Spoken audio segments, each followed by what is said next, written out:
Okay, I'm at the Walk in the Pass trailhead in the Gila, just a little to the northeast of Reserve, New Mexico. You see me parking behind. I drove past this initially, but it is the way, because here's the trailhead sign. It's a 3-mile round-trip hike. There is a note here that says the trail bridge over the river has washed down the stream, so I'll have to wade the river if I want to get to the petroglyph panels, which is kind of what I'm here for in the first place. That was a couple of years ago, so I guess it's not been replaced still. There's the old ranger cabin right there. So let's go check out the Walk in the Pass trail here in the Gila National Forest. Hope you'll follow me. So I've got to the top of the ridge line here. I can see this ridge across from me. The river must be down below. Just a really cool little bench here. You can see the forest behind me, the Gila, and in front of me. So let's go down the hill and see what we can see. First glimpse at the old Tularosa ranger station. Looks like a log cabin that was built at this time in a lot of other places in the United States. Interesting. Very interesting. Let's get a closer look. Only took me about 30 minutes. Looks like there's some panels on the other side of the cabin. So let's take a look and see what they say. Then we'll continue to the petroglyphs. Since we're on a walk into the past, let's talk about this ranger station cabin. This is the last remaining building of the Tularosa Ranger Station, called the Thenaturalmedic National Forest, in the early 20th century. It cost $50 to build this in 1905 for the first forest rangers. This is where they lived. They were stationed here on the Tularosa Ranger District. We've got Supervisor John Kerr, Raymond Trujillo, Forest Rangers William Mundy, Alan S. Peck, shortly after this cabin was built. The picture, but they divided this original name of the National Forest, the Thenaturalmedic. Some places say we're in southwestern New Mexico. I think we're in west central myself. So it was transferred to Apache National Forest 1923 and Gila 1931. Take a gander at this, guys, in the past. $60 a month is what they're paid, these early forest rangers. They supplied their own horses, built fences, strung telephone lines, fought forest fires, monitored logging activities, administered grazing permits on the National Forest System lands. Life in this remote area was a challenge. Just an example, let's look at some photographs that show different work that they did. Surveying, they were building trails, building fences, managing the resource. This is an archaeological site. They have restored this, talks about this on the next panel. So don't take anything you find if you come down here. There is a gate that you can go in over there, which I think protects this area from grazing. This area is grazed by cows. It's a natural rangeland for elk and deer and other range type animals. Now let's talk about the restoration. In the 90s, they were trying to not lose this cabin because it was degrading, falling down. It was about to collapse. So they restored it, excavated, documented the site as an archaeological site. At that point, it was almost 100 years old, and discovered artifacts that shed light on life at the ranger station during the early 20th century. Quite a bit different than nowadays. Using traditional materials and techniques, as shown in the photographs at the right, they were able to preserve it in traditional methods to get it back. Some things they found here in the picture: old bottles, Prince Albert, window glass, ceramic shards, wooden knife handle, horse tack, nails. Very cool. Remember, this is a historical site and it's protected by law. Do not take anything that you find. Leave it where you find it. So I'm standing inside the ranger cabin.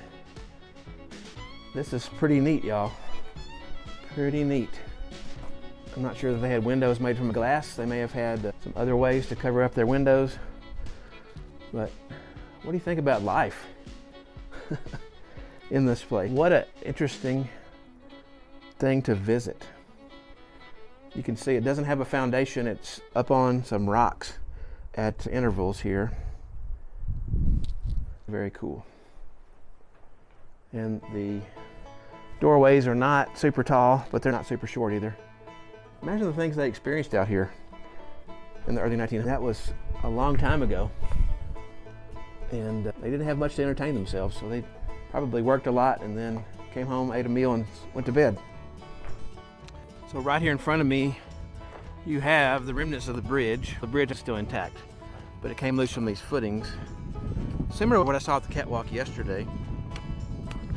You have lots of deals where it came loose. This is the Tularosa River, which right now looks more like a creek. But this is how you cross over to get to the petroglyphs. There's a little walking path right here. Plus I have my hiking poles today. I did not yesterday when I went to the catwalk. So I should be able to film and not fall in the water, I hope. Yep, I did it. We've got the footings,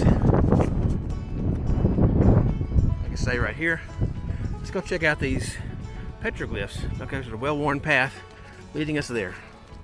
It is very windy today, so hopefully you can hear me.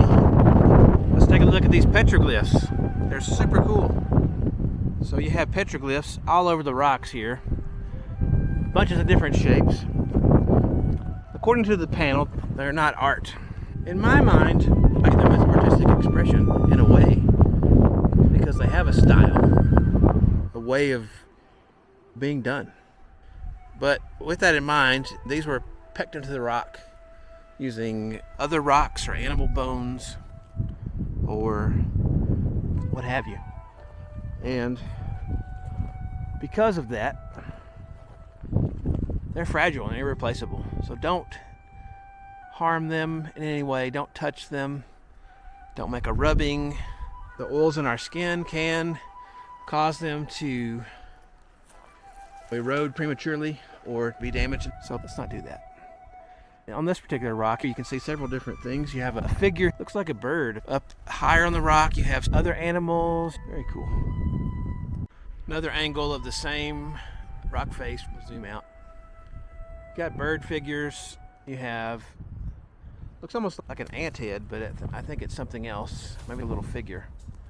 Then you have some creatures up at the top, a spiral up there. You've got some other things on top of that rock. So yes, there's definitely a style that individual contributors did to make all of these. But is it solely art? No, I guess not. I would say it's more along the lines of ancient writing. A lot of the native languages, as far as I understand, are not written, so they use symbols in the past to denote different things they saw in their world. I believe the circle stands for a journey. You have different figures up here. You have figures standing together over here. There's all kinds of stuff that you can see in this little alcove here. Some way back up there in the corner. So cool. These have no fence, no barriers, so we need to be extra careful when you're visiting these to make sure that you don't harm them and they're around for future generations. Of course, where I come from in East Texas, there were native groups there before Spanish and other Europeans moved into the area, but there was no rock strata for people to leave their mark on. This is one of the most fascinating things about living in the West now.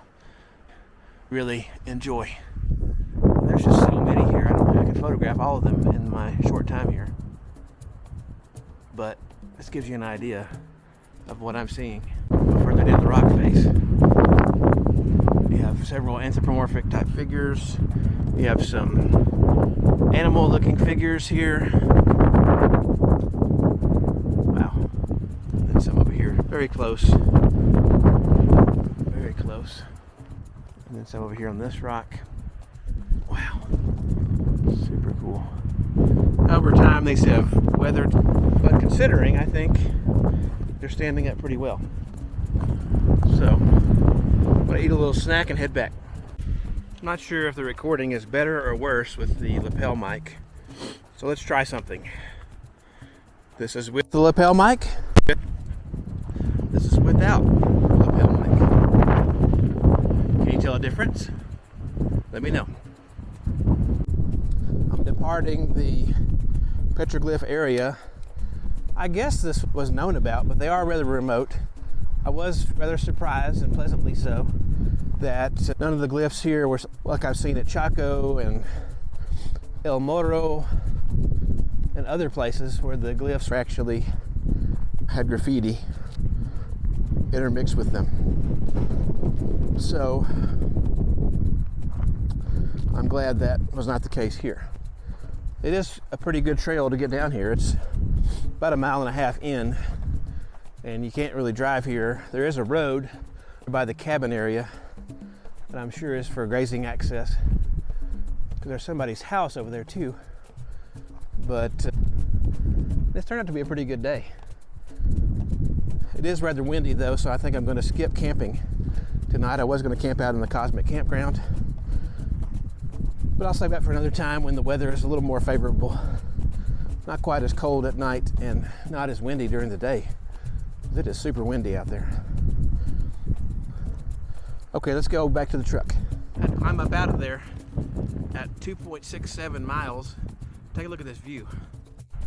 Wow, isn't that great? Gila National Forest in front of us to the north. So, pretty cool. Interesting little gate there with a big weight on it. I guess they have livestock that comes through here. That was toward the beginning of the hike, so I know I'm getting back close to the vehicle. Okay, I'm back at the truck. It was windy out there, but what a great hike. I hope you enjoyed it. Let me know your favorite thing about the hike. Did you like seeing the scenery and the terrain? Did you like the cabin? Or did you like the petroglyphs? Or did you like all of it? Or a combination thereof? Make sure you give a thumbs up so it gets out to other people. If you feel like this could benefit you from seeing more videos, I definitely appreciate that. And share this with your friends. Till next time, bye-bye. Take a look at one of these videos over here. Okay, bye.